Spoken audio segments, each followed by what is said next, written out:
The Trans-Pacific Partnership continues on its fast track ever since the U.S. Congress gave it that fast track status at the close of last month, despite the fact that many in the media, responsible media anyway, many congressmen as well, senators, and certainly a lot of Americans and people around the world have very grave concerns about some of the stipulations. And I should be clear, of the stipulations that we have even been allowed to hear about only because portions of the TPP, one of the drafts, have been leaked. We don't have any actual direct access to what's going on. And so we're going to talk about some of those stipulations. We're also going to talk about the absolutely insane security measures that are put in place, not even just for people like myself and Anna Kasparian, but even for U.S. senators. They're completely limited access to what is actually going on in what could be one of the most important pieces of legislation around the world that's being debated this decade. So first off, we're going to be talking about one of the most controversial provisions, and that has to do with slavery, human trafficking. In 2015, the Obama administration taking a very weak stance against human trafficking around the world because of the importance of allowing this trade deal to go through. So there is a measure that the Obama administration objected to. That measure would bar governments considered to be complicit in human trafficking from receiving the economic benefits of a fast-track trade deal. Menendez, the author of the provision, has described it as a human rights protection that will prevent U.S. workers from competing with modern-day slave labor.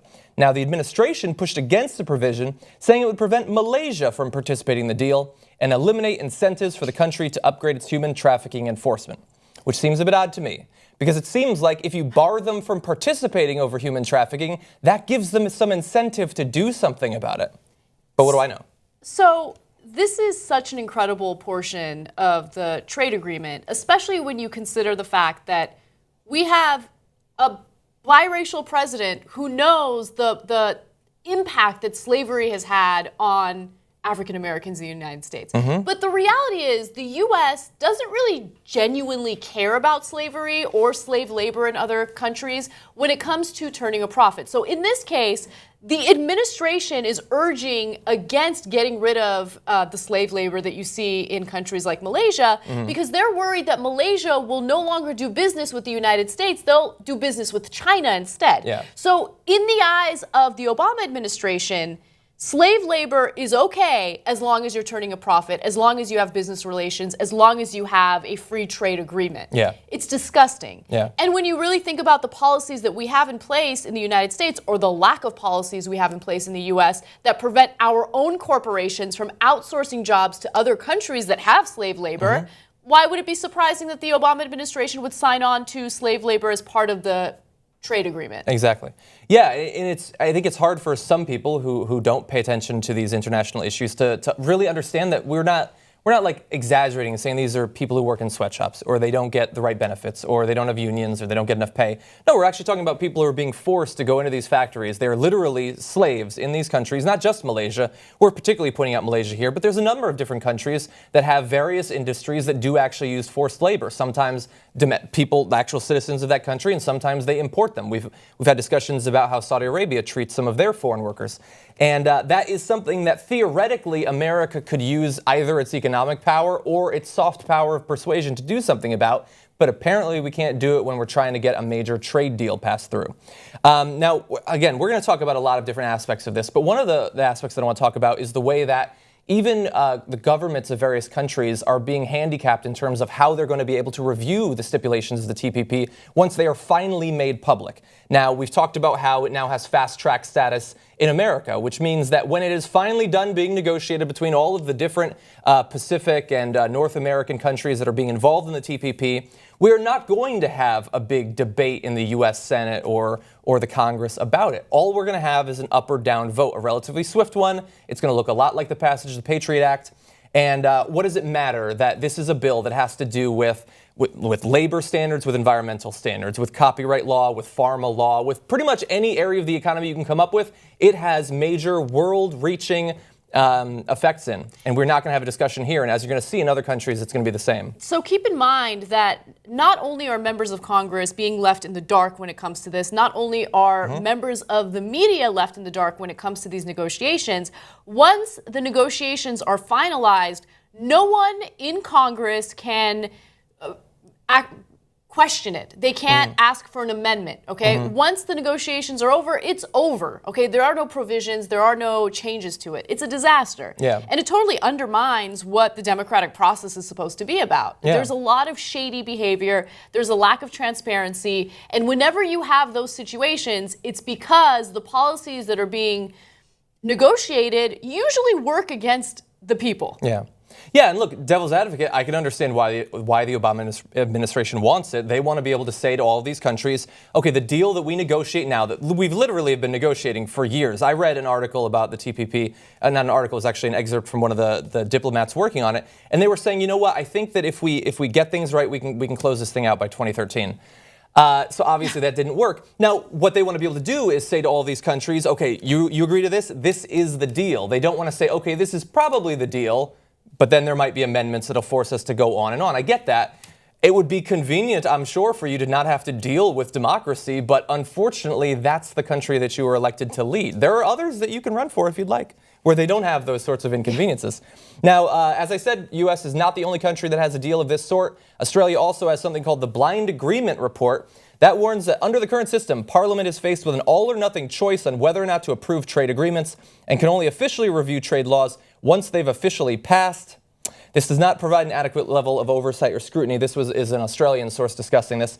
Parliament should play a constructive role during negotiations and not merely rubber stamp agreements that have been negotiated behind closed doors. And I want to give you an example of how this actually functions for a U.S. senator. Now, this is Barbara Boxer, someone who we have disagreed with vociferously on some topics of foreign policy, war, terrorism, things of that sort. But I can sort of understand where she's coming from here, where she says, follow this.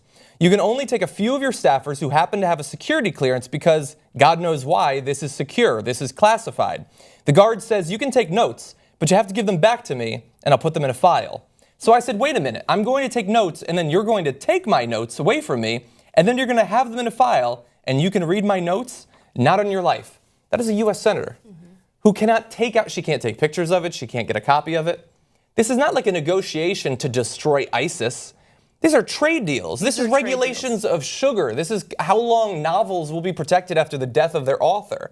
This is whether or not you can have certain sorts of unions in various countries. It involves profit, it involves money. And whenever profit, money, when those things are involved in any type of negotiation or agreement, the rights of people, the rights of senators or members of the House, doesn't matter. None of that matters at all. What really matters at the end of the day is how can we turn a profit? How can we make this the most lucrative deal possible, regardless of how many people it hurts? And as John alluded to, this impacts so many different elements and components of society, whether it's pharmaceutical companies, patents, what's going to happen with unions, slave labor. There's so much going on, and there's so much at stake here. And unfortunately, we are not given the information necessary to criticize it, because everything we're given is either a leak or it's not the full story. And then you'll have members who are negotiating it coming back to the press and saying, well, don't criticize things yet. We're in the middle of negotiating. Who knows how this is all going to end up later?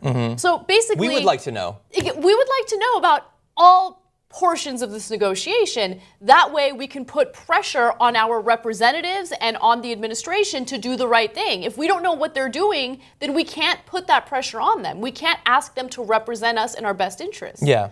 We only have some basic information that's been released as a result of Politico apparently getting an early leaked version of some of the chapters, but not others. I have looked and I have not been able to actually find that information. It's incredibly secretive, and we have, when it comes to some of these topics, as we've been talking about and as we will continue to, I feel no need to give them the benefit of the doubt. Now, as Anna was talking about, this touches on many different areas, and it's significant. It could actually be life or death, and I'm going to give you a case study of exactly why that is. We're going to talk about one area, and that has to do with, and thankfully this is being covered a lot in the media as of this week, that this deal apparently has been drafted almost like wholly from Big Pharma in the U.S. And the Obama administration is giving them pretty much everything they've been asking for. We're going to show you some examples right now.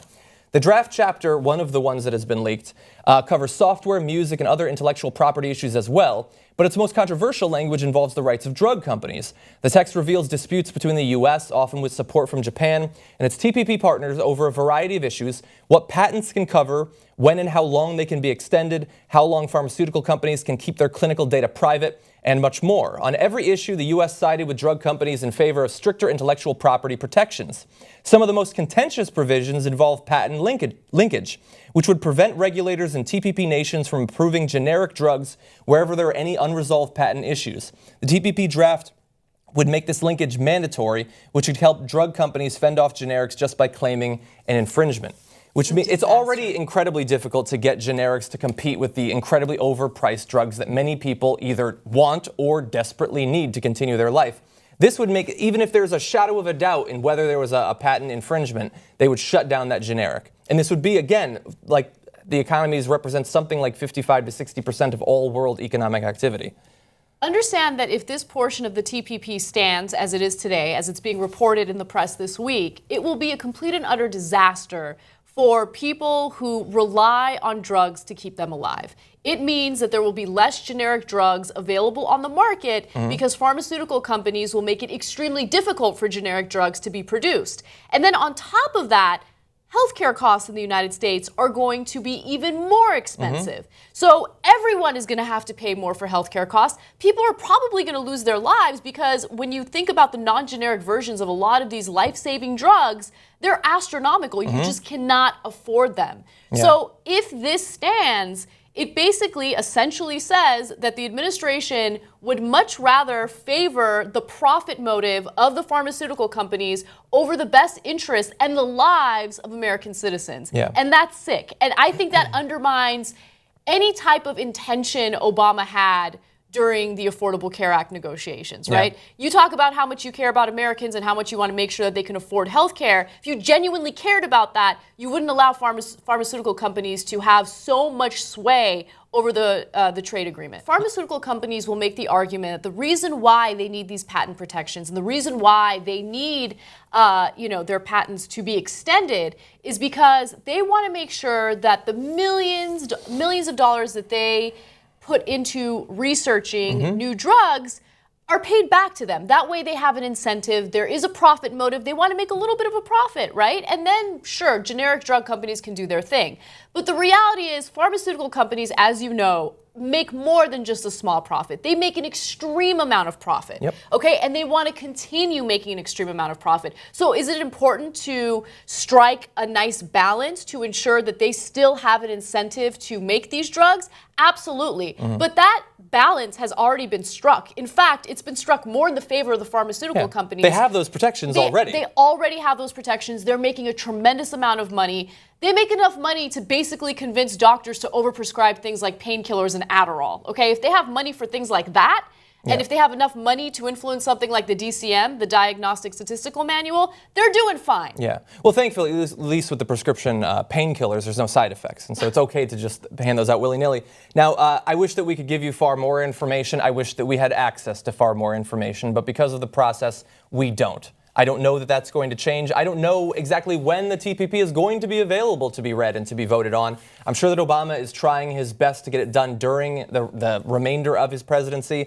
But in the event that that is not the case, I think that it's extremely important that both we as citizens and members of the media begin asking people on both the Democratic and the Republican side, those running for the presidency, what do you think about these different stipulations? What do you think about the process under which the TPP is being negotiated? And if you do have to steward the end of the negotiations of the TPP, will you open up the process, open it up to democracy, and open it up to the U.S. public? I would love to see what they have to say about that. I have a feeling Bernie Sanders would be a little bit more democratic about the whole thing.